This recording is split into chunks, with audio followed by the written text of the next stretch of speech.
हे बडी WhatsApp, कैसे हैं आप सब। आप सभी का स्वागत है इंडिया के लार्जेस्ट लर्निंग प्लेटफॉर्म पे जिसका नाम है Unacademy. Let's crack it my dear, let's crack JEE with us.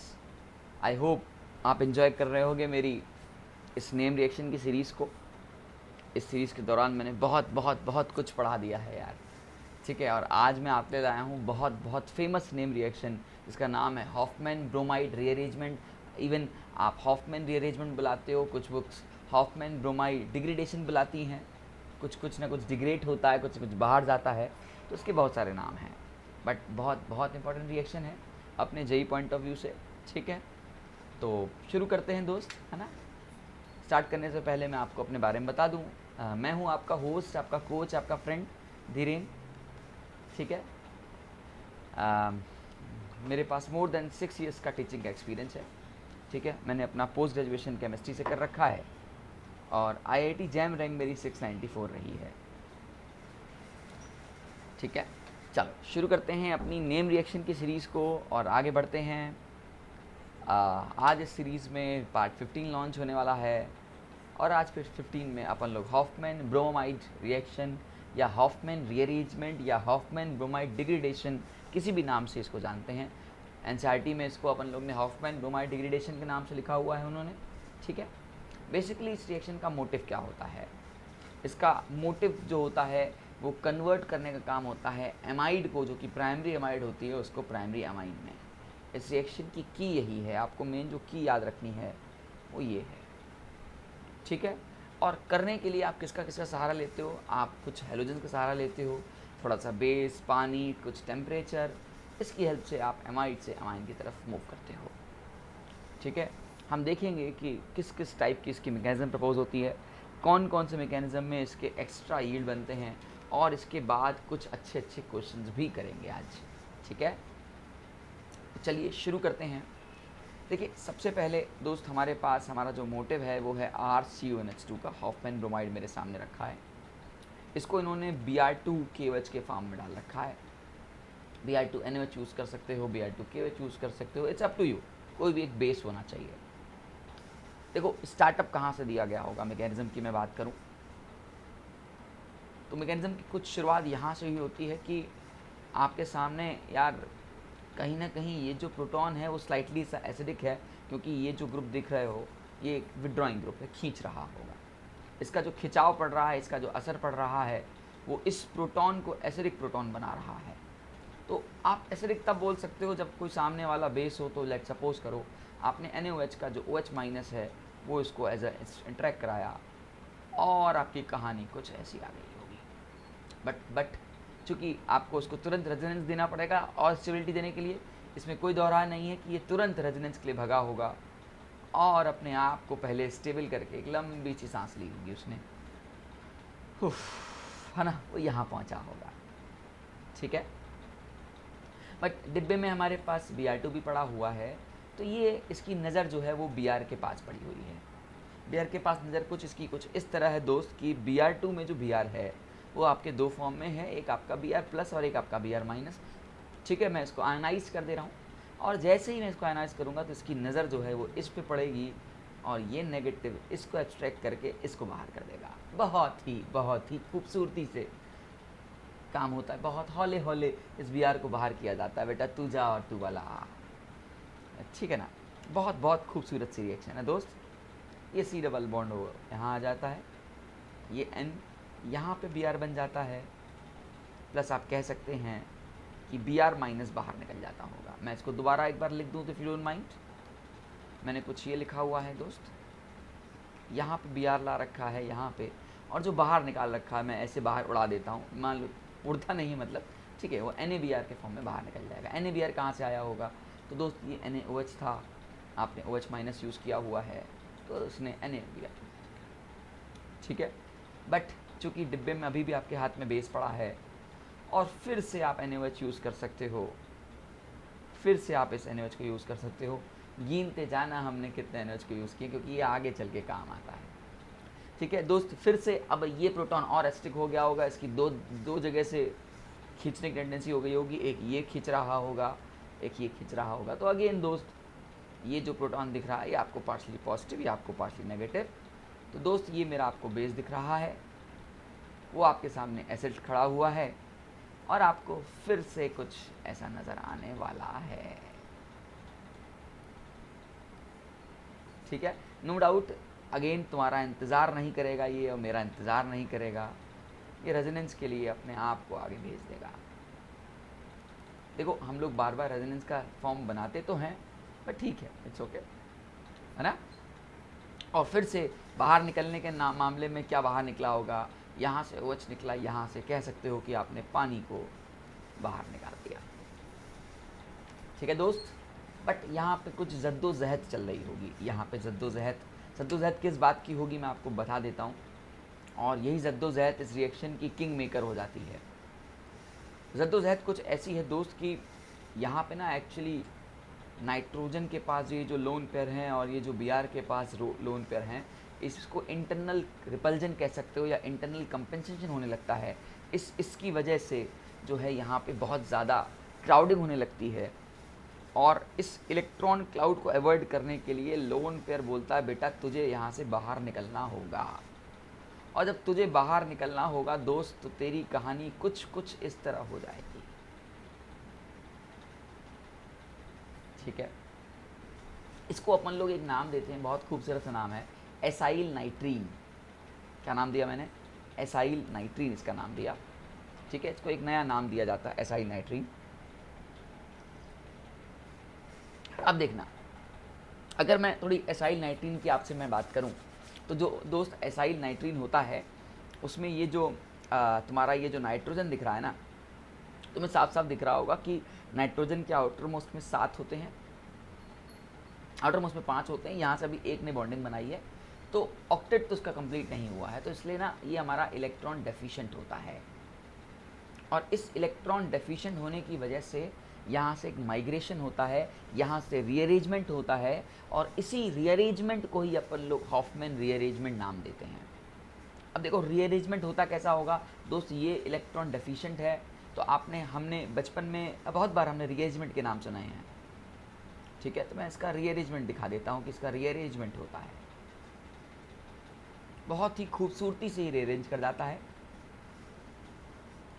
Rearrange जब करता है दोस्त, तो कुछ ऐसा रीअरेंज करता होगा कि ये अल्काइल ग्रुप अपने इलेक्ट्रॉन क्लाउड्स देता होगा इसको। अब बहुत लॉजिकली सोचो कि अल्काइल ग्रुप जो मेरा R ग्रुप है, इस पर कौन सा चार्ज हो जाए कि ये अपने इलेक्ट्रॉन क्लाउड उसको दे दे। अगर मान लो गलती से मैंने R पे पॉजिटिव लगा दिया, तो मैं तो कंजर, तुम भी कंजर, कंजर कंजर दोस्ती कहाँ कर लेंगे दोस्त। तो इसलिए R पे नेगेटिव चार्ज होना चाहिए, इस वजह से आप बॉन्ड को कुछ ऐसे ब्रेक करते हो, और ब्रेक करने के बाद ये रीअरेंज करके इसके ऑर्बिटल पहुँच जाता है। बहुत खूबसूरती से रीअरेंजमेंट करेंगे हम लोग। ये C डबल बॉन्ड O यहाँ पे आया पॉजिटिव चार्ज, ये C, ये R, चूँकि N ने एक्सेप्ट किया है इसलिए उस पर नेगेटिव चार्ज, और इस नेगेटिव पॉजिटिव को बॉन्ड बना के आप एक नाम देते हो। यहाँ पे जाके सभी की आत्माओं को संतुष्टि मिलती है, देख सकते हो सभी आत्मा संतुष्ट हैं, कार्बन की आत्मा संतुष्ट है, ऑक्सीजन की संतुष्ट है, नाइट्रोजन की संतुष्ट है, आर की संतुष्ट ही थी। इसको अपन लोग आइसोसाइनेट बुलाते हैं, बहुत खूबसूरत सा नाम होता है इसका, और आइसोसाइनेट। तो दो नाम आपको याद रखना है, एसाइल नाइट्रीन और आइसोसाइनेट। वो जेई है, वो नालायक है, वो जेई में पूछ लेगा कि बोलेगा भैया हॉफमैन ब्रोमाइड में इनमें से क्या क्या बनता है, फलाने के 4 नाम दे देगा, उसमें एक नाम एसाइल नाइट्रीन का होगा, एक नाम आइसोसाइनेट का होगा, आपको दिमाग में क्लिक करना होगा। और मैकेनिज्म होने की खूबसूरती यही है कि आपको उसके जो मेन इंपॉर्टेंट हैं वो आपको पता हो, नेम खासकर। बाकी बीच के इंटरमीडिएट के नाम नहीं पता होंगे चल जाएगा, जैसे इसको हम लोग एन ब्रोमाइड एनायन बुलाते हैं, ये हमारा एन ब्रोमाइड एनायन है। तो इसका नाम अगर नहीं भी पता होगा तो डजंट मैटर, लेकिन आपको ये एसाइल नाइट्रीन का नाम पता होना चाहिए और आइसोसाइनेट का नाम पता होना चाहिए। आपसे पूछता है, एक बार जेई में पूछा है कि रीअरेंजमेंट इनमें से कहाँ कहाँ पे होती है, फलाने के 4 ऑप्शन, उनमें से एक ऑप्शन था कि भाई एसाइल नाइट्रीन से आइसोसाइनेट में हम लोग रीअरेंज की तरफ मूव कराते हैं। ठीक है, तो एक टाइप का ये बन गया। दूसरा पूछता है कि ये जो रीअरेंजमेंट का जो माइग्रेशन एप्टीट्यूड है वो कहाँ से कहाँ है, तो हम बोलेंगे carbon to the electron deficient nitrogen. क्या है माइग्रेशन है, बोलो बोलो। Carbon to the electron deficient nitrogen. देखो हमने माइग्रेशन बहुत तरह से पढ़े हैं दोस्त, कार्बन टू कार्बन माइग्रेशन पढ़ा है, कार्बन टू ऑक्सीजन माइग्रेशन पढ़ा है, और ये है कार्बन टू नाइट्रोजन माइग्रेशन। एक बार जरा कमेंट बॉक्स में बताना कि कार्बन टू ऑक्सीजन माइग्रेशन हमने कहाँ पढ़ा था। कोई तो नेम रिएक्शन थी जहाँ पे हमने कार्बन टू ऑक्सीजन माइग्रेशन पढ़ा था, यहाँ पे हम कार्बन टू नाइट्रोजन माइग्रेशन पढ़ रहे हैं। ठीक है, आइसोसाइनेट बनने के बाद यहाँ से आगे हरकत होना शुरू होती है दोस्त। अब अपन लोग क्या करते हैं, इस आइसोसाइनेट में पानी डालते हैं। पानी है, वाटर है, उसके अपने नखरे हैं। वो एज ए न्यूक्लियोफाइल का काम करेगा, वो बोलेगा मैं जा रहा हूँ बॉन्ड तोड़ने। तो भाई साहब लॉजिकली सोचना, बहुत लॉजिकली आपने पास इस बॉन्ड पे गया। अब इमेजिन करना आपके पास, मैं बस हाइपोथेटिकल बोल रहा हूँ कि एक बॉन्ड ए है, एक बॉन्ड बी है।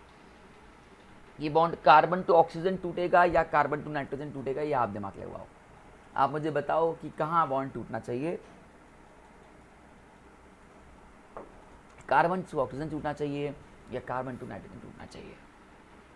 देखो रूल ये कहता है कि बॉन्ड वहाँ से टूटेगा जहाँ से पोलैरिटी ज़्यादा होगी, नो डाउट। अब दोस्त कार्बन की इलेक्ट्रोनेगेटिविटी लगभग 2.4, नाइट्रोजन की आपकी 2.7, ऑक्सीजन की लगभग 3.0,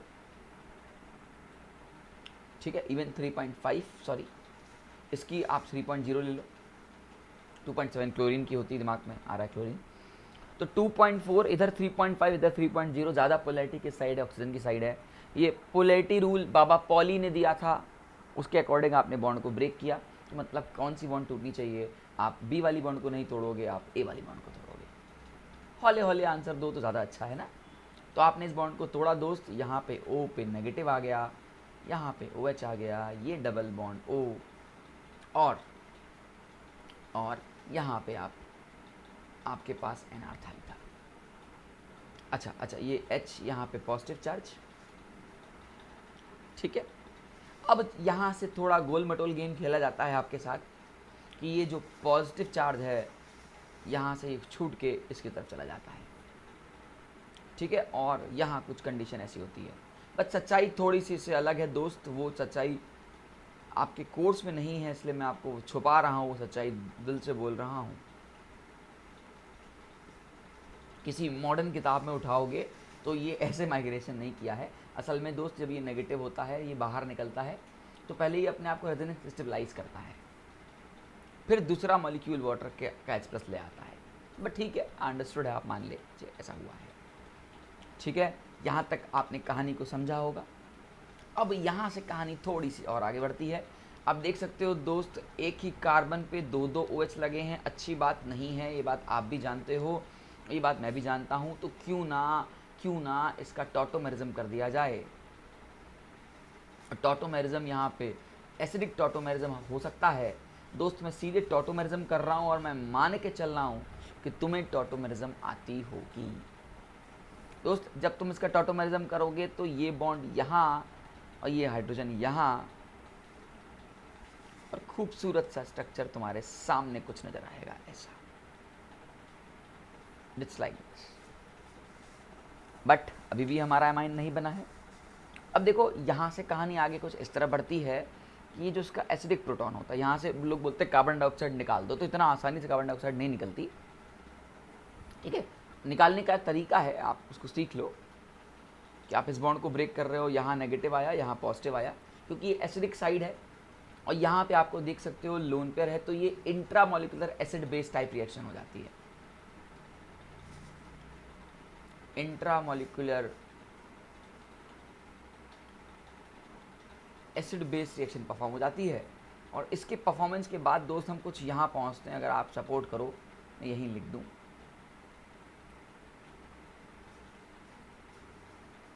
और यहाँ आया पॉजिटिव। अब देखो नाइट्रोजन पे पॉजिटिव चार्ज फिर अच्छी बात नहीं है, तुम जान चुके हो।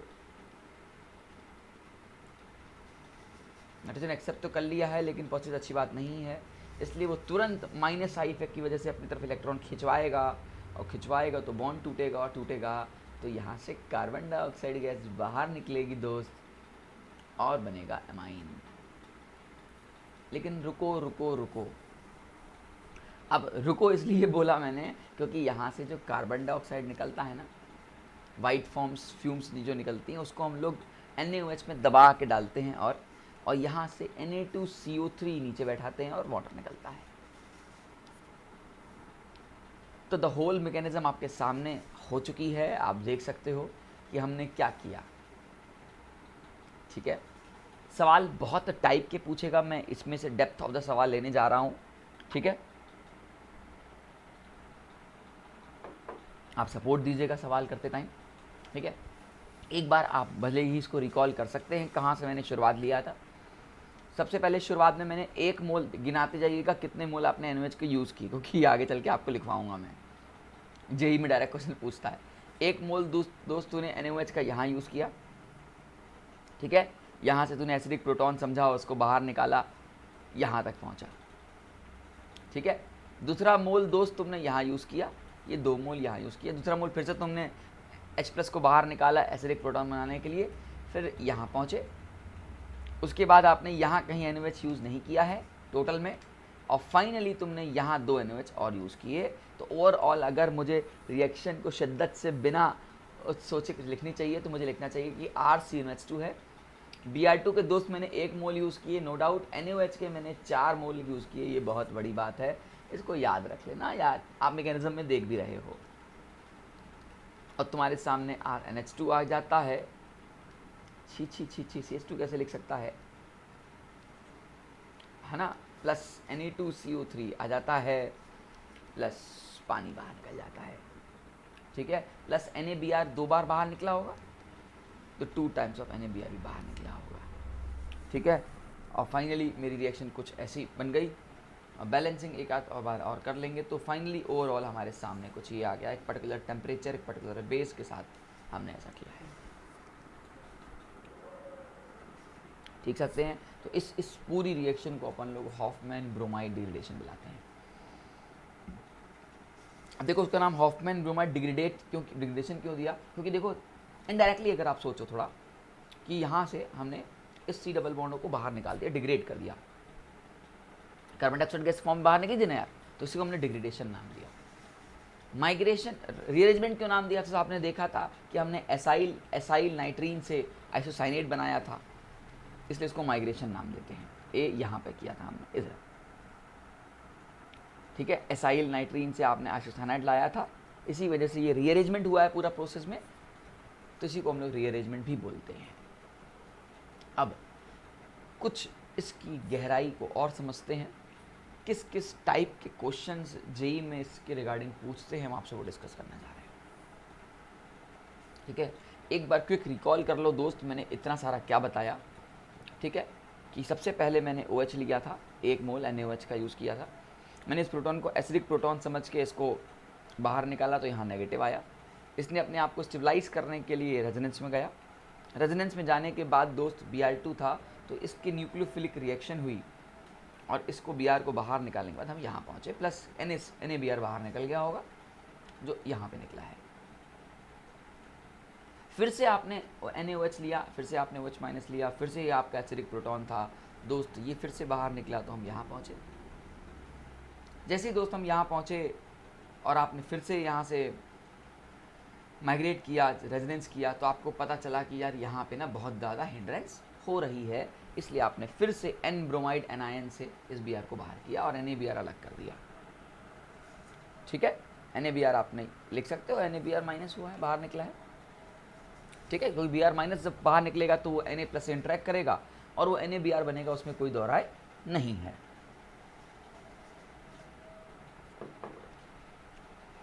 पर असली पिक्चर यहाँ होती है, यही ध्यान देना है कि हमारी एसाइल नाइट्रीन बनी है, एसाइल नाइट्रीन के साथ जो रीअरेंजमेंट हुआ है, यही सबसे तगड़ी चीज़ है। एसाइल नाइट्रीन में जो नाइट्रोजन है दोस्त, ये इलेक्ट्रॉन डेफिशिएंट है, और इलेक्ट्रॉन डेफिशिएंट होने की वजह से ये carbon to nitrogen electron migrate हुए हैं। अल्काइल ग्रुप अपने यहाँ से यहाँ माइग्रेट हुए हैं। माइग्रेट होने के बाद आपकी आइसोसाइनेट बना है, कह सकते हो ये रिएक्शन का ड्राइविंग फोर्स है जो उसको मजबूर कर रहा है। फिर तो कुछ नहीं था, फिर तो बस मैंने समझाया कि आप इसको वाटर ऐड करते हो, वाटर वहाँ से बॉन्ड वाला ब्रेक कर रहे हो, वाटर को यहाँ से न्यूक्लियोफाइल ट्रीट करा रहे हो, और वहाँ से बॉन्ड ब्रेक करा रहे हो जहाँ से बॉन्ड की पोलैरिटी थी। बॉन्ड की पोलैरिटी आपने देख ली। बॉन्ड की पोलैरिटी के बाद आपने इसको टॉटोमराइज किया अगेन। टॉटोमराइज करने के बाद आपने दोबारा इसमें intramolecular acid base reaction perform कराई और फाइनली आपके हाथ में एमाइन आ गई। बट जो कार्बन डाइऑक्साइड निकली थी आपने उसको NaOH से फिर से रिएक्ट कराया और वो तो बाई प्रोडक्ट फॉर्म में बाहर निकाली। ठीक है, तो हमारा इतना कुछ हुआ इन सबको लेके। अब रिएक्शन को फिजिबिलिटी चेक करनी है। तो फिजिबिलिटी की अगर मैं बात करूं तो देखो यार, जहाँ पे हम एक सिचुएशन पे हम यहाँ पे थे दोस्त, है ना। अभी इस सिचुएशन में ये R लगा है, मुझसे बोलता है कि इस रिएक्शन की रेट को इंक्रीज करना है। तो दोस्त खुद सोचो कि R के साथ मैं यहाँ पे इलेक्ट्रॉन डोनेटिंग ग्रुप लगाऊं या R के साथ इलेक्ट्रॉन विड्रॉइंग ग्रुप लगाऊं। एकदम बारीक से आराम से सोचना कि मैंने क्या बोला।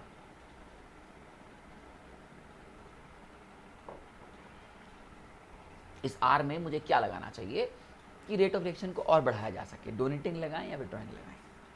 आ गया होगा आंसर, आ गया होगा आंसर। तो आंसर इस R के साथ अगर आप इलेक्ट्रॉन डोनेटिंग ग्रुप अटैच कर देते हैं तो इसके अटैच करने की वजह से माइग्रेशन और तगड़ा होगा, आइसोसाइनाइड और जल्दी बनेगा, रिएक्शन का रेट और बढ़ेगा। मैं एक लाइन लिख सकता हूँ क्या कि R के साथ इलेक्ट्रॉन डोनेटिंग ग्रुप अटैच करने से रिएक्शन का रेट इंक्रीज कर जाएगा और R के साथ इलेक्ट्रॉन विड्रॉइंग ग्रुप अटैच करने से जो रिएक्शन का जो रेट होगा वो डिक्रीज कर जाएगा। तो इस रिएक्शन के लिए हमने ड्राइविंग बात ये सीखी कि भाई आपको इस बात का ख्याल रखना होगा कि वहाँ पे ग्रुप कैसा है, क्योंकि देखो हॉफमैन ब्रोमाइड तो हर जगह आपको वीडियो में मिल जाएगा, हर जगह आप पढ़ते हो। लेकिन ज़रा IIT नालायक है, वो आपसे बोलेगा बता इनमें से फास्ट कौन जाएगा और स्लो कौन जाएगा। ज़्यादा दूर नहीं जाएगा, वो आपके सामने को परेशान करेगा कुछ ऐसा। एक आपके सामने CH2 यहाँ पे रख देगा NO2 और एक तुम्हारे पास CH2 यहाँ रख देगा CH3 और तुमसे बोलेगा कि आओ मेरे, और कुछ नहीं, दोनों में हॉफमैन ब्रोमाइड दे देगा। Br2NaOH शीट, सब कुछ वही सेम कंडीशन, कुछ नया उसने देना ही नहीं है। ये R1 दे देगा, ये R2 दे देगा, बोलेगा खेल बेटा, बता रेट किसका ज़्यादा है। तो अब बच्चे क्या करते हैं, रटके तो आ गए हैं कि सर C डबल बॉन्ड को हटाना है, जोड़ देना है, गायब कर देना है, दिमाग नहीं लगाया बस। तो मैकेनिज्म से देखो, मेरा मोटिव आपको ये रहता है कि मैं मैकेनिज्म से निचोड़ निकाल सकूं। मैं ये कभी नहीं कहूँगा कि मैकेनिज्म को याद करके जाओ, याद हो जाती है तो बहुत बढ़िया, क्योंकि इसकी जो की है वो आपको मिल जाएगी इससे। फिर कहते हैं कि एक बार चाबी मिल गई तो फिर ताले खोले जाएंगे। यहाँ पे मैं वही करने वाला हूँ। अभी मैं आपको क्वेश्चंस कराऊंगा, आप देखोगे बंदा पता नहीं क्या क्वेश्चन पूछ रहा है, ये क्वेश्चन आते ही ऐसे ही है। ठीक है, तो अंडरस्टूड है दोस्त कि R2 का रेट जो है वो R1 से ज़्यादा है। ठीक है, दूसरी बात कभी कभी वो आपको परेशान करेगा। नेक्स्ट बात परेशान ऐसे करेगा कि तुम्हारे सामने ये RCONH2 ले लेगा और तुम्हारे सामने एक बोलेगा RCONHR ले लेगा। इनमें से बोलेगा बताओ कौन Br2 NaOH KOH फलाने के साथ रिएक्शन दिखाएगा और कौन नहीं दिखाएगा, या दोनों दिखाएंगे। तो बच्चा ज़्यादा दिमाग नहीं लगाता, वो सीरीज को देखता है, अरे Br2 है NaOH है, हाँ करा दो। यार ये भी देखो कि मैकेनिज्म हमको ये सिखाया कि मुझे 2 मोल्स NaBr के बाहर निकल रहे हैं और 2 मोल्स वहाँ पे हाइड्रोजन एंड नाइट्रोजन से अटैच्ड हैं, तो आपने NaOH के यूज़ किए। मैकेनिज्म पीछे हमने देखी कि हमने एक बार X निकाला, नेगेटिव लाया, फिर निकाला, तब जाके मेरे को एसाइल नाइट्रीन बना, उसके बाद मैंने माइग्रेट कराया, तो मैंने दोनों H को हटाया। अब यहाँ पे ऐसा है क्या, तो मतलब ये चाह के भी जो है हॉफमैन ब्रोमाइड नहीं देगी, जबकि दे देगी।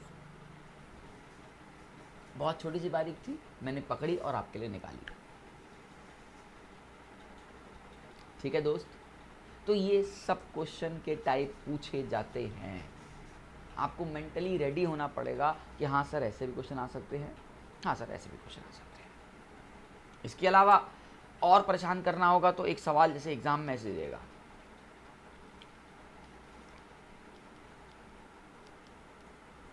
यहाँ डाल देगा Br2 और प्रोडक्ट मान लेते हैं P, आइडेंटिफाई द P। अब तुम बिलीव नहीं करोगे 95% बच्चे इसका आंसर गलत बताते हैं। 95% बच्चे, उनका आंसर ये होता है।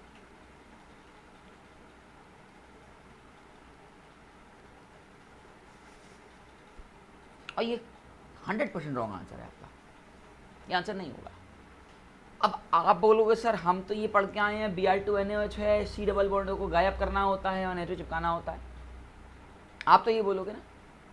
लेकिन यार थोड़ा सा और दिमाग लगाओ, थोड़ा सी और बात सोचो कि एक ही कार्बन पे ऑक्सीजन भी है, उसी पे नाइट्रोजन भी है, तो क्या कहीं टेट्राहेड्रल शेप बनते टाइम प्रॉपर शेप बनेगी क्या? तुम्हें नहीं लगता कि 2 रिपल्जन होने लग देगा? आंसर इज यस होगा। इस रिपल्जन को अवॉइड करने के लिए रिएक्शन यहाँ रुकती नहीं है, तुम्हारे पास कोई चारा नहीं है, तुम्हें इसको बाहर भेजना पड़ेगा। और तुम बिलीव नहीं करोगे, जब तुम इसको बाहर भेजोगे तो तुम्हारे सामने एल्डिहाइड बन जाएगा प्लस अमोनिया गैस बाहर निकलेगी। This is the right answer. यहाँ पे आके आंसर खत्म होता है, ना कि यहाँ पे। बच्चे क्या करते हैं, हॉफमैन ब्रोमाइड है, Br2 है, चिपका के निकल गए। वो गलती मत करना। एग्जाम में आपको किसी भी फॉर्म में सवाल पूछ सकता है, इसलिए be ready with the all the conditions for the Hoffmann bromide. ठीक है, और दिखाऊं? लो और देखो, इसको ट्राई करो। यहां दे देगा Br2NaOH हीट और बोलेगा प्रोडक्ट बनाओ। ये नंबर मान लो 2 पे दे देगा, नंबर 1 पे उसने एनिमल दे दिया। आओ अब क्या करोगे? थोड़ा बुद्धि लगाओ, थोड़ा सोचो कि क्या क्या बन सकता है।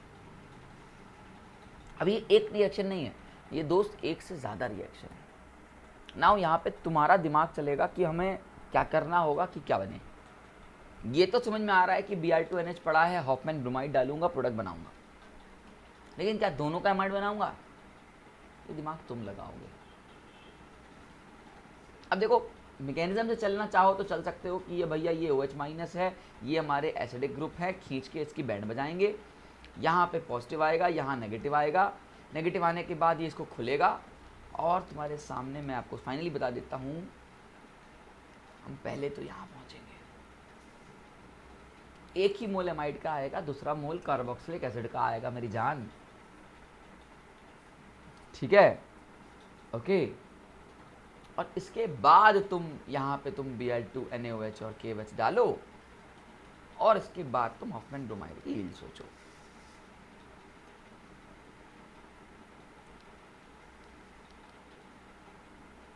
इवन ज़्यादा परेशान करेगा तो पानी और पनिया बाहर निकाल दिया,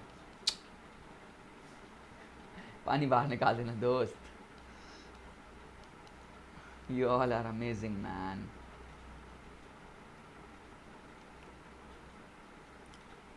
ज़्यादा परेशान ऐसे करेगा वरेगा नहीं, तुम्हें चिंता मत करो, है ना। चाहे तो मतलब ऐसे तो यहाँ खत्म है कहानी तुम्हारी। तो आप क्वेश्चन की बारीकियों को समझो, क्वेश्चन के लेवल को समझो। मैं जो बताना चाह रहा हूँ मेरी बात को पकड़ो कि हॉफमैन ब्रोमाइड जो तुम पढ़ के आए हो उसमें थोड़ा सा कुछ चेंजेस करने पड़ेंगे अगर क्वेश्चन घूमता है तो। ठीक है, आओ कुछ क्वेश्चंस ट्राई करके देखते हैं।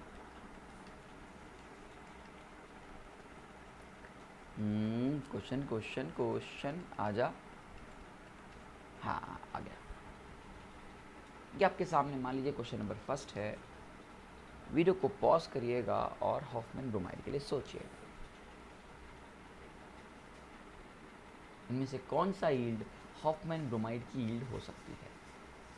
साफ साफ देख रहे हो, दे रखा है KOBr। अब ससुरी नालायक है, तुम लोग KOBr क्या है? असल में वो KOBr क्या है पता है? वो KOH प्लस Br2 का मिक्सचर है। स्वैग समझते हो? स्वैग में लिखा जाता है ये KOBr है हॉफमैन ब्रोमाइड। ठीक है, अब तुम्हारे हिसाब से क्या आंसर होना चाहिए और एक्चुअल आंसर क्या होना चाहिए? देखो दोस्त, इसका जो एक्चुअल आंसर है वो है बी। आपको दिखा देता हूँ एक्चुअल आंसर बी कैसे आ गया। तो पहले तो देखो हॉफमैन ब्रोमाइड हुई होगी नो डाउट, यहाँ पे NH2 आया होगा और इसको कुछ नहीं हो सकता कार्बोक्सिलिक एसिड को। लेकिन अगर तुम थोड़ा सा लॉजिकली सोचो, आगे हीट दे रखा है जो अभी मैंने पीछे बताया, हीट देकर तो पानी खींचना है, पानी खींचना है दोस्त, इसका मतलब तुम तो उसको थोड़ा प्रॉपरली वे में लिख सकते हो कि ये एक एच यहाँ से गायब कर देना, एक एच दोस्त यहाँ से गायब कर देना, और गायब करने के बाद तुम दोस्त यहाँ कहीं पहुँचोगे, ये तुम्हारा सी डबल बॉन्ड ओ आ जाए और यहाँ तुम्हारा कहीं एन एच आ जाए, मतलब बी साइड का आंसर आएगा। तो थोड़ा सा बारीकी से समझना था कि चाह क्या रहा था, आधे में मत रुक जाना, हीट दिया हुआ है इसका ख्याल रखना, ठीक है। आई होप मेरी बात तुम्हें समझ में आई होगी। चलो अगला, यहां क्या कर रहा है, एक सब्सटेंस एक्स दिया है, उसको उसने अमोनिया में डाला है, फलाना एक सब्सटेंस बना है, उसको Br2 KOH में डाला है, एमाइन बना है, और हमसे बोल रहा है इस आइडेंटिफाई इस एक्स को आइडेंटिफाई करो। देखो ऐसे टाइप के क्वेश्चन का तरीका है कि तुम उल्टा चलो, उल्टा चलोगे तो तुम्हारा दिमाग थोड़ा काम करेगा कि दोस्त ये जो हमारा प्रोडक्ट बना है मैं थोड़ा सा रिवर्स चल रहा हूँ, ठीक है, मैं थोड़ी देर के लिए ये एक्स है ये वाई मान ले रहा हूँ, ये मेरा वाई है, ये एक्स तो गिवन है ही है, और ये मेरा प्रोडक्ट है, मैं प्रोडक्ट से वाई की तरफ जा रहा हूँ। इमेजिन करना कि तुम्हारा यहाँ पे क्या रहा था, CH3 CH2 CH2, 3 कार्बन यहाँ पे है, ये Br2 KOH है, हॉफमैन ब्रोमाइड हो रहा हुआ होगा, और जब हॉफमैन ब्रोमाइड हुआ होगा तो ये जो Br2 और KOH पड़ा है यहाँ पे एमाइड आया होगा, बीच में C डबल बॉन्ड हो, एक कार्बन एक्स्ट्रा रहा होगा। यहाँ पे दोस्त तुम्हें 3 कार्बन है, तुम्हारे पास एक कार्बन और रहा होगा जिसको तुम 4 कार्बन बुलाओगे, और कहानी कुछ कुछ ऐसी तुम्हें दिखाई देगी। That's nice. And this is actually your Y. Y से हम यहाँ पहुँचे होंगे ना यार, एक कार्बन कम था तो ये आया तुम्हारा Br2 और KOH। चेक कर लो भाई, फॉर्मूला बेस भी चेक कर लो कि जो तुमने फॉर्मूला दिया है इन्होंने C4H9ON, वाह, तो 1 2 3 4 C4 no doubt, H 3 2 5 2 7 2 9 no doubt, एक O है एक N है, मतलब बैठ रहा है। अब सोचो कि ये जो हिस्सा है ये यहाँ पे दे रखा है OCl, अब OCl है, ठीक है, मतलब यहाँ पे कोई ऑयल हेलाइड रहा होगा। कभी अगर तुमने ये बेसिक सी रिएक्शन पढ़ी हो, मैं यहाँ साइड में लिख देता हूँ कि RCOCl में अगर आप अमोनिया डालते हो तो ये RCONH2 बनती है, प्लस HCl बाहर निकल जाता है, एसिड बेस टाइप रिएक्शन हो रही है दोस्त, बहुत बार हमने देखा है। तो यहाँ पे क्या रहा होगा, Cl रहा होगा सीधे सीधे, है ना, मतलब ये तुम्हारा जो बन रहा है ये तुम्हारा X है, ये तुम्हारा Y है, तो इसमें ये कॉमन है ये कॉमन है। क्या अंतर है, यहाँ पे दोस्त NH2 है और यहाँ पे माय डियर Cl है, तो गेम खत्म, गेम खत्म, पैसा हजम। यहाँ पे NH2, यहाँ पे Cl Cl Cl Cl Cl किसके पास है, किसके पास Cl है, 4 कार्बन भी होने चाहिए, Cl भी होना चाहिए स्ट्रेट चेन में। कहीं पहला ऑप्शन तो नहीं दिख रहा है, देखो 1 2 3 4, इसको मैंने क्यों नहीं लिया बी को लेता तो थोड़ा आइसोमर फॉर्म बन रहा है, बनता तो यहाँ पे भी NH2, लेकिन वो फिर Cl स्ट्रेट लाइन, इसने स्ट्रेट चेन मांगी है, ठीक है, और C और D की तो बात ही छोड़ो, क्लियर कट है ना। तो क्वेश्चन डायरेक्ट आ भी सकता है और नहीं भी आ सकता है, it's up to the JEE. जहाँ तक मेरा एक्सपीरियंस है जेई में कभी डायरेक्ट क्वेश्चन नहीं आता है ना, हाँ मैकेनिज्म पता होगी तो आपको थोड़ा सा आसान हो जाता है। चलो अगला क्वेश्चन उठाते हैं, क्वेश्चन नंबर 3 क्या कह रहा है, जरा एक बार दिमाग लगाओ, लॉजिक सोचो कि क्या है क्वेश्चन में, फिर मैं आपको कमेंट करूंगा।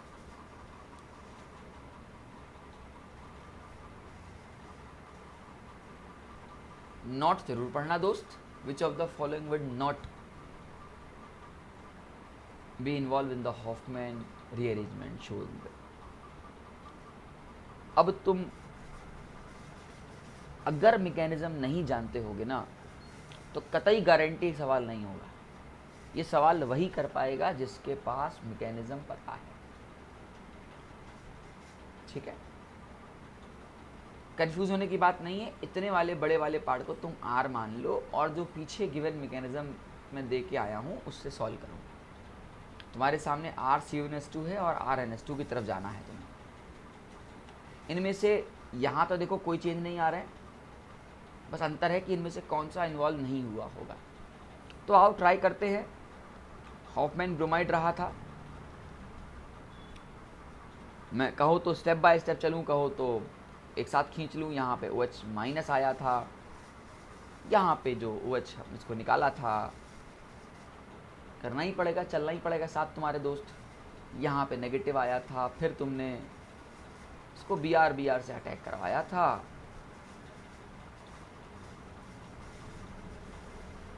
और यहाँ पे कहीं कुछ पहुँचे थे तुम, पहुँचे थे। तो देखो पहला आंसर तो है कि ये तो होगा ही होगा। देख सकते हो RC double bond O, R को मैंने वो पूरी रिंग मान लिया है दोस्त। क्वेश्चन को आसान करने के लिए ऐसा किया जाता है। ठीक है, कहानी को आगे बढ़ाते हैं। ए तो है, नॉट बोला है तो ए तो है ना। अब फिर से यहाँ पे OH माइनस डालते हैं, OH माइनस डालते हैं तो ये RC double bond O, NH negative और Br आता है दोस्त। BB है, बहुत बढ़िया बहुत बढ़िया बहुत बढ़िया। और ये तो तुम्हें पता ही है, आइसोसाइनेट। आइसोसाइनेट तो इसका ड्राइविंग फोर्स होता है ना। अब मैं डायरेक्ट निकाल रहा हूँ, ठीक है दोस्त, डायरेक्ट निकाल रहा हूँ। और फिर यहाँ से रीअरेंजमेंट बहुत छोटू छोटू सा कर रहा हूँ ना, एक सब बता दिया है। यहाँ कुछ ऐसा R भी हो, N डबल बॉन्ड C भी हो, तो कुछ ऐसा भी, मतलब C भी है। मतलब इनमें से कोई भी एक ऐसा नहीं है जो कि इस मैकेनिज्म में इन्वॉल्व नहीं हो रहा है। तो इस क्वेश्चन का फाइनल आंसर हुआ D, all the above are involved in the given reaction. था ना बेहतरीन सा क्वेश्चन। और दिल पे हाथ रखो और कहो कि अगर मुझे मैकेनिज्म नहीं पता होती तो मैं कर लेता। नहीं पॉसिबल है, नहीं हो सकता था। That's the beauty of mechanism. उम्मीद कर रहा हूँ तुम्हें ये अच्छा लग रहा होगा। और मुझसे डायरेक्ट कनेक्ट होने के लिए मेरा कोड यूज़ करो, धीरे ऐप को डाउनलोड करो और फटाफट से मुझसे कनेक्ट हो जाओ। ठीक है, बड़ा मज़ा आता है लाइव क्लास का यार, अलग ही लेवल की चीज़ है लाइव क्लास। ठीक है, हाँ अगला क्वेश्चन क्या बोल रहा भाई, विच of the following will not given the Hoffmann bromide. इनमें से कौन सी आत्मा हॉफमैन ब्रोमाइड नहीं देगी। यार अभी पढ़ के आए हॉफमैन ब्रोमाइड। पहले तो देखो ये तो साफ साफ दिख रहा है ना, RCuNH2 देगा ही देगा। मतलब इस क्वेश्चन का आंसर ये तो नहीं हो सकता। फिलहाल ए मैं आइडेंटिटी कर रहा हूँ कि ए नहीं देगा, ए दे सकता है। ठीक है, ए दे सकता है, ऐसे लिख लो। तो बच्चे कमेंट बॉक्स में लिखते हैं सर ए आपने कहाँ टिक किया। अब ए आंसर मतलब इसका नहीं होगा, क्योंकि ये दे सकता है। अच्छा दूसरा सोचो कि बेंजीन भी दे सकती है क्या। कहीं बेंजीन का फ़र्क पड़ा था क्या, मतलब आर की जगह मैं बेंजीन रखूं, या कोई ऐसी सिचुएशन आई थी कि मैं बेंजीन को करा ही नहीं सकता। ज़रा एक सेकंड के लिए थोड़ी देर के लिए लॉजिकली सोचो कि तुम्हारे सामने यहाँ था, यहाँ तक तो कहीं आर का कोई रोल नहीं था। आर का रोल यहीं से आया है जहाँ से माइग्रेशन हुआ है। मतलब इस बार तो बस तुम ये लॉजिक सोचो कि अगर तुम्हारे सामने आर की जगह बेंजीन है तो क्या माइग्रेट कराने में कोई दिक्कत आएगी क्या। लॉजिक सोचो, आंसर से कोई दिक्कत नहीं आएगी। और अच्छी बात है यार, क्योंकि हमको तो इलेक्ट्रॉन डेफिशिएंट नाइट्रोजन की तरफ जाना है। रीअरेंजमेंट और तगड़ा होगा। लॉजिक सोच रहे हो, रीअरेंजमेंट और तगड़ा होगा, मतलब तुम्हें ये बहुत इजीली मूवमेंट करते हुए दिखाई दे देगा। तो ये मत घबराना कि हाँ सर ये तो बेंजीन की रिंग थी और ये एरोमेटिसिटी कहाँ डिस्टर्ब हुई दोस्त। मतलब बी भी हॉफमैन ब्रोमाइड में जा सकता है, इसका मतलब बी भी इस क्वेश्चन का आंसर नहीं है। ठीक है, और ये सी क्या है भाई, सी क्या है, सी तो बीच की एक सिचुएशन लाके छोड़ दी इन्होंने। सी को देखो तो एक सिचुएशन लाके छोड़ी हुई है। हाँ भाई ठीक है, अब क्यों नहीं कर देंगे, यहाँ से माइनस निकालेंगे, फिर एसाइल नाइट्रीन बनाएंगे, उसके बाद आइसोसाइनेट बनाएंगे, फिर पानी डाल के बना देंगे, तो ये तो जाएगा जाएगा, मतलब फिर ये भी जाएगा। ये भी जाएगा आप, है ना, ये भी आंसर नहीं हो सकता। इधर बचता एक आंसर, मतलब यही आंसर अच्छा है क्यों? तो मैंने कहा था ना कि एमाइड में हमेशा 1 डिग्री एमाइड होता है, यहाँ पे नालायकों ने क्वेश्चन में 2 डिग्री फेंक रखा है। ऑल्दो ये एक्सप्लेन करने में टाइम लग गया, बट ये क्वेश्चन बहुत सेकंड्स का है, कुछ सेकंड्स में क्वेश्चन आता ही सट हो जाएगा, ठीक है।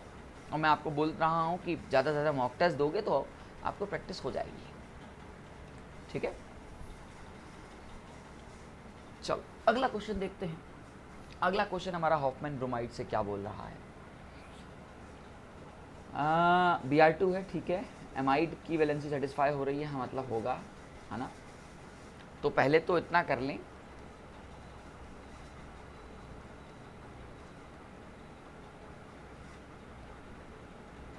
यहाँ पहुँच जाए, है ना।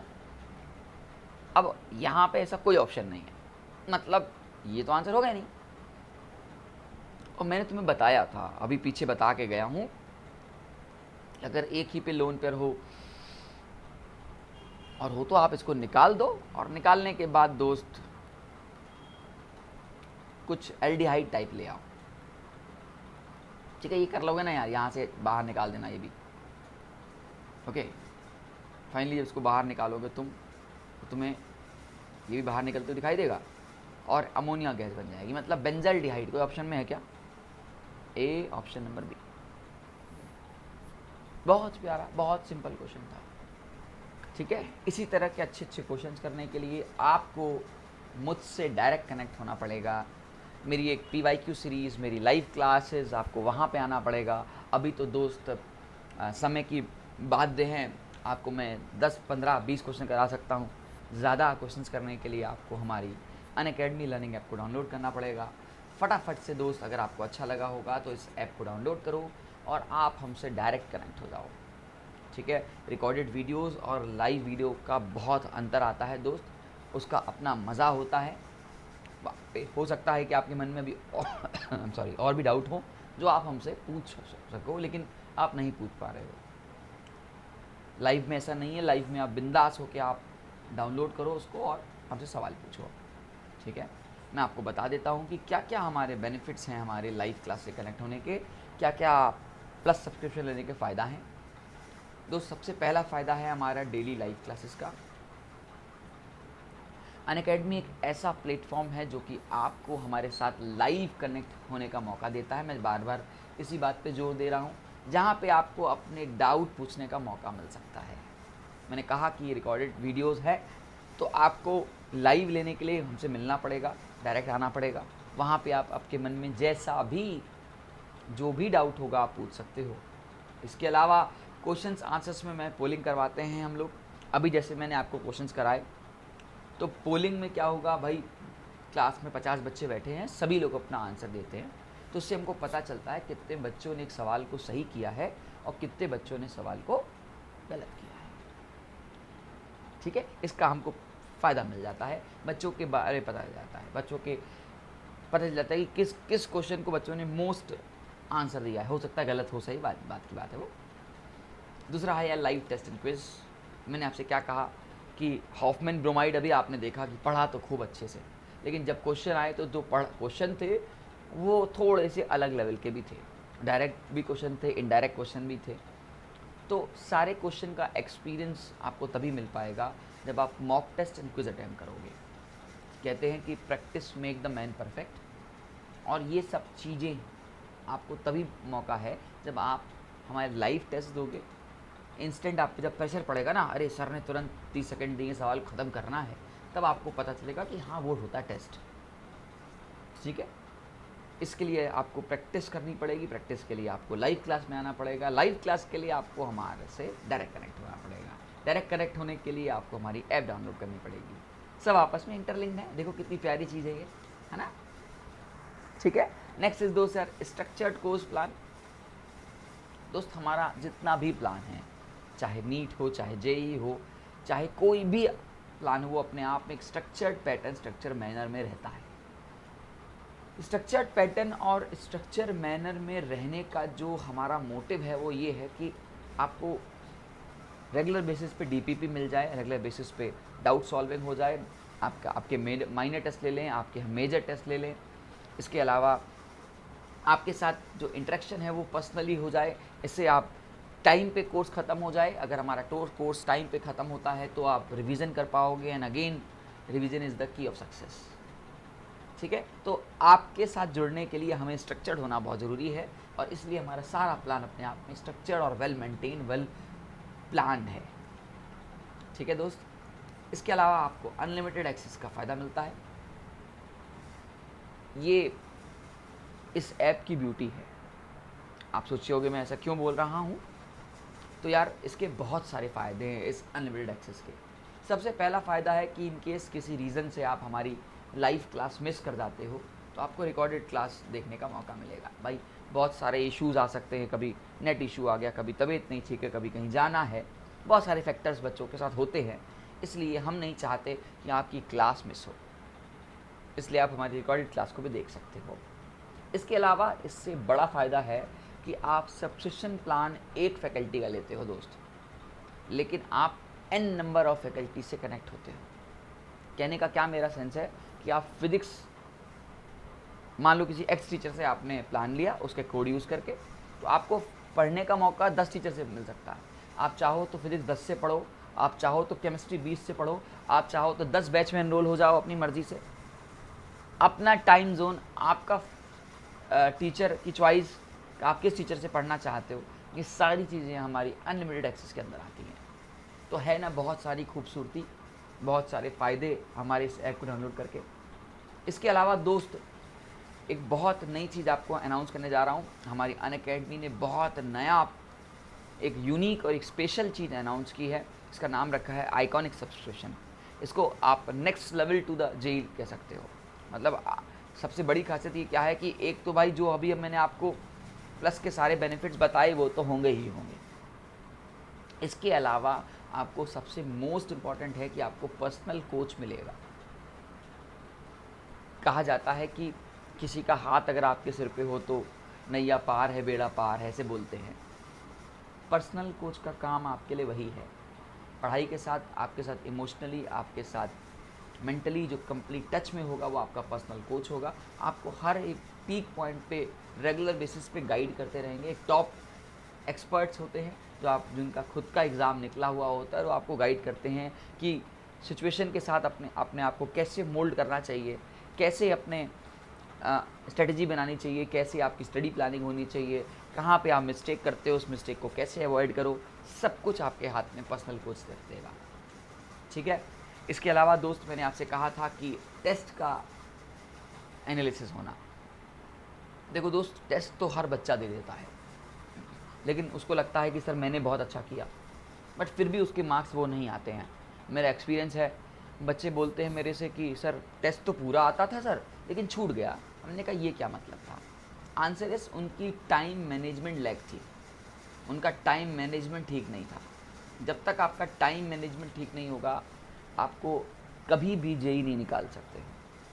जेई ये कभी नहीं कहता है कि सारे क्वेश्चन फाड़ के चले आओ, वो कहता है कि आप उस क्वेश्चन को पिक करो जिसको आप कम से कम टाइम में ख़त्म कर सकते हो। यू कैन एक एनालिसिस उठाओ आईआईटी एडवांस के टॉप बंदे का, जिस बंदे ने लास्ट ईयर टॉप किया हो, और उसके एनालिसिस को देखो कि क्या उसने वाकई सारे के सारे क्वेश्चन रैंक किए हैं।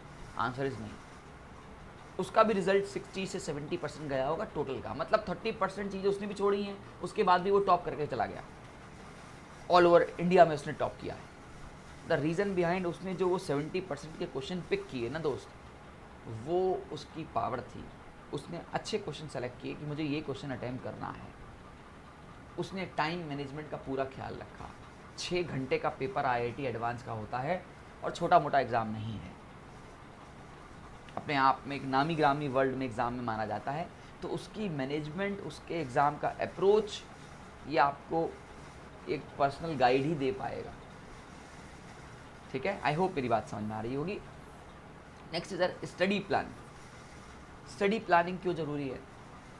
कोई स्टडी प्लान के अलावा मैं बेसिक जनरल बात बोलता हूँ, लाइफ में कोई भी काम करो, अगर आप उसके लिए पैशनेट नहीं हो तो वो काम होना और ना होना बेकार है। और आपके पास फ़िलहाल एक ही काम है जो कि स्टडी है। बच्चे क्या करते हैं, अपना टाइम टेबल बनाते हैं, फाड़ते हैं, बनाते हैं, फाड़ते हैं। वो अपने काम को लेके पैशनेट नहीं है, इसलिए ऐसा होता है। और फिर क्या होता है, जब आखिरी समय आता है तो लगता है अबे इतना कोर्स बच गया है, हाय मैं कैसे करूँ। तो स्टार्टिंग से आपको, अगर आपके साथ पर्सनल कोच जुड़ा होगा ना, आपको पॉइंट पे गाइड करेगा, तो आपकी स्टडी प्लानिंग सही से हो पाएगी। और जब स्टडी प्लानिंग सही से होगी तो आपका एक जो ग्राफ बनेगा ना यार, वो स्ट्रेट लाइन ग्राफ बनेगा। ठीक है, आपका ग्राफ हमेशा एकदम स्ट्रेट लाइन मूव करता रहेगा कि हाँ कॉन्स्टेंटली मूव कर रहा है। नहीं तो ग्राफ ऊपर नीचे जाता है, वो अच्छी चीज़ नहीं है। ठीक है दोस्त, इन सभी चीज़ों का फ़ायदा उठाने के लिए आपको बहुत ही इकोनॉमिकल और बहुत ही अफोर्डेबल फ़ीस पे करनी है। दोस्त, हमारी जो 12 मंथ की फ़ीस है वो है 38,500। इसमें भी आपको हम 10% का इंस्टेंट डिस्काउंट देते हैं।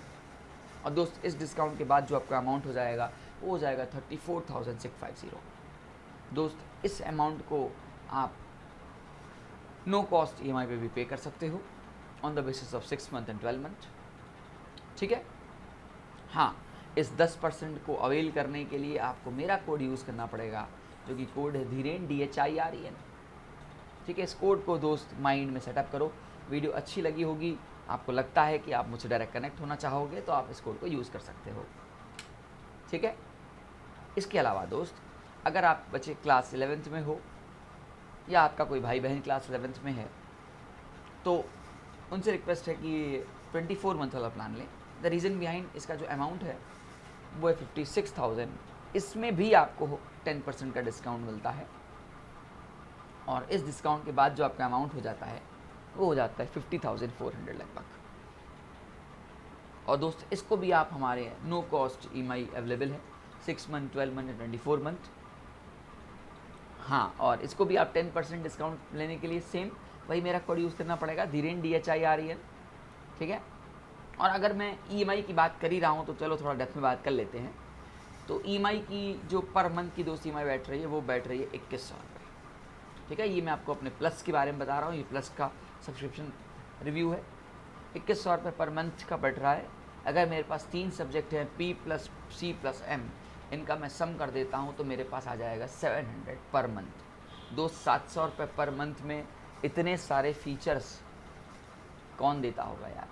इसलिए मैंने कहा कि इकोनॉमिकल और एफोर्डेबल है, और एक वर्थ अमाउंट है जिसका आप मैक्सिमम यूटिलाइज़ कर सकते हो। नॉर्मल कोचिंग आपको 4 घंटे पढ़ाएंगी, 6 घंटे पढ़ाएंगे, यहाँ पे आप 15-20 घंटे पढ़ सकते हो। इट्स अप टू यू यार, सोचो कितनी बड़ी बात है।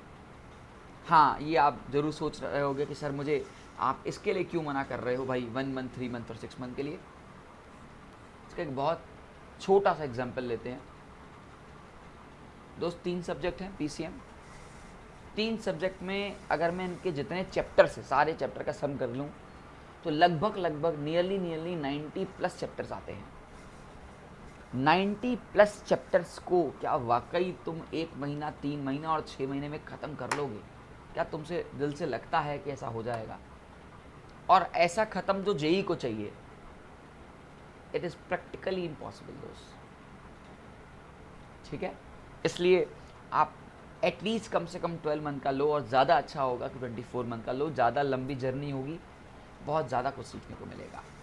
ठीक है, इसके अलावा आपको आइकॉनिक अगर हमारा परचेस करना है, जो कि मैंने आपको बताया, जहाँ पे आपको पर्सनल कोच मिलते हैं, आपको स्टडी प्लानिंग के लिए मिलते हैं, एक्सपर्ट गाइडेंस मिलती है, टेस्ट का एनालिसिस होता है, ये आइकॉनिक का है। आइकॉनिक का 12 मंथ का जो अमाउंट है माय डियर वो है 56,000। इसमें भी आपको हम 10% का डिस्काउंट देते हैं। आफ्टर दिस डिस्काउंट आपका जो अमाउंट हो जाता है वो हो जाता है 50,400। ठीक है, इस डिस्काउंट को भी आप नो कॉस्ट EMI अवेलेबल पे भी पे कर सकते हो दोस्त। और इसके लिए भी आपको मेरा कोड यूज़ करना पड़ेगा, जो कि कोड है धीरेन, DHIREN। ठीक है, बहुत अच्छा है आइकॉनिक। ठीक है, 24 मंथ की अगर मैं बात करूं, अगर आप क्लास 11th में हैं तो दोस्त 86,000 है। इसमें भी आपको 10% डिस्काउंट मिल सकता है by using my code Dhiren. And after this आपका जो अमाउंट हो जाएगा वो हो जाएगा 77,400। दोस्त, इस अमाउंट को आप नो कॉस्ट EMI पे भी पे कर सकते हो। ठीक है दोस्त, ये कुछ क्लास की झलकियाँ हैं। जैसा कि मैंने आपसे कहा कि आप मुझसे लाइव कनेक्ट हो सकते हो, हमसे लाइव मिल सकते हो। तो आपको मैं बताता हूँ कि लाइफ का अपना मज़ा है। लाइफ में बहुत सारी मेरी सीरीज़ चल रही हैं। मेरी एक बूम बूम नाम की सीरीज़ चल रही है, एक रैपिड फायर सीरीज़ चल रही है, एक PYQ सीरीज़ चल रही है, और सारी सीरीज़ का अपना मतलब है, सारी सीरीज़ का अपना मतलब है। ठीक है, तो आपसे रिक्वेस्ट है कि फटाफट से इस ऐप को डाउनलोड करें, मुझे सर्च करें, मुझे फॉलो करें और कनेक्ट हो जाएं। ठीक है, आई होप आपको ये पूरा वीडियो अच्छा लगा होगा। आपने बहुत पेशेंसली सुना, इसके लिए आपका बहुत बहुत शुक्रिया, बहुत बहुत धन्यवाद। ठीक है, चैनल को सब्सक्राइब करना दोस्त मत भूलना, और नोटिफिकेशन यहाँ पे नीचे लाल बटन होगा, उसको दबा देना। ठीक है, और वीडियो अच्छी लगी तो लाइक कर देना। And the last and the most important, इसको मत भूलना, यही आपको 10% का डिस्काउंट दिलाएगा। थैंक यू, स्टे कनेक्ट, मिलते हैं नेक्स्ट वीडियो के साथ।